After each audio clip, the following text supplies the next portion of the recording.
একটা মাদ্রাসায় যাওয়ার পরে বেরিয়ে আসতেছি তো তারা খাচ্ছে। তা আমরা মনে করলাম যে রাত্রেবেলা এশার নামাজের পরে মনে হয় একটু হালকা নাস্তা টাস্তা করতেছে। জিজ্ঞাসা করা হয়েছে যে এটা যে খেলেন কি খেলেন, তো বলতেছে আমাদের 6 জন করে বসছে, 20 স্লাইসের একটা পাউরুটি আর হাতের মধ্যে চা অথবা হচ্ছে চিনির ঘুটানো পানি।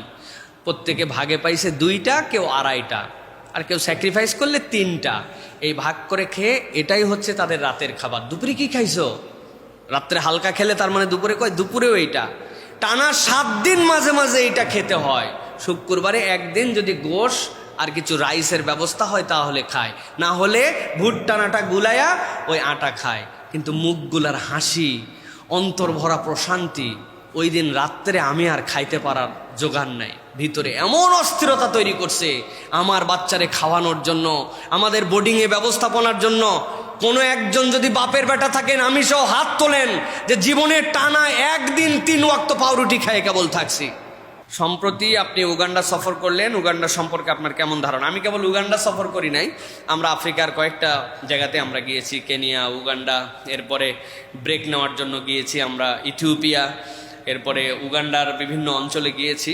আমি যদি এক কথাই বলি তাহলে আপনাদের কাছে ফিলিং শেয়ারের জন্য বলতে পারি, আল্লাহ পৃথিবীর একটা পার্ট একভাবে দেখিয়েছিলেন, আমেরিকা, জাপান, দুবাই, এদিকের সিঙ্গাপুর, মালয়েশিয়া, থাইল্যান্ড, মানে পৃথিবীর একটা পার্ট এক চোখে দেখছি। এই দেখার পরে জাপানকে নিয়ে আমার বেশি উচ্ছ্বাস ছিল। কিন্তু যখন আফ্রিকার সফরে যাওয়ার পরে মনে হয়েছে যে এই জায়গাকে আমরা যে ট্রল করি, এইগুলো জায়গাকে নিয়ে আমাদের যে কনসেপ্ট, আফ্রিকার জঙ্গল, গালি দেই না প্রিয় ভাইরা আমরা, হ্যাঁ, উগান্ডা নিয়ে আমরা ট্রল করি।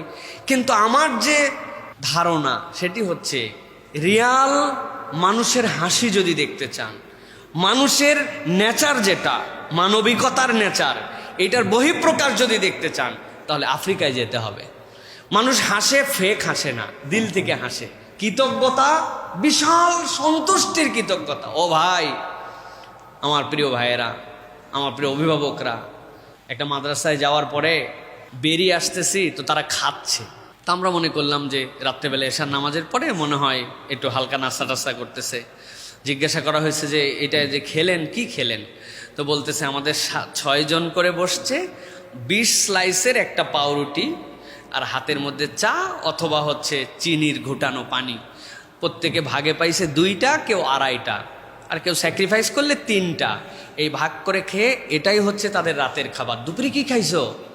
রাত্রে হালকা খেলে তার মানে দুপুরে কয় দুপুরেও এইটা। টানা 7 দিন মাঝে মাঝে এইটা খেতে হয়।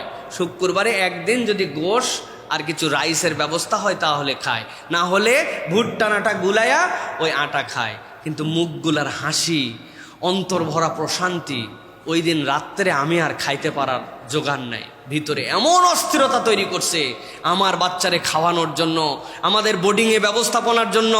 কোনো একজন যদি বাপের বেটা থাকেন, আমি সহ হাত তোলেন যে জীবনের টানা 1 দিন 3 ওয়াক্ত পাউরুটি খায় কেবল থাকছি।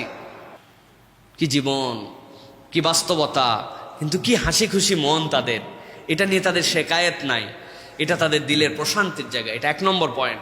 2 নম্বর পয়েন্ট যেটা বলবো ভাই, আফ্রিকা মানে ময়লা ময়লা ভাবি না, আফ্রিকা ময়লা না, ওদের মতো পরিষ্কার পরিচ্ছন্ন ওই রকম অনুন্নত দেশ হিসাবে কেউ থাকতে পারে কিনা এটা চিন্তার বিষয়।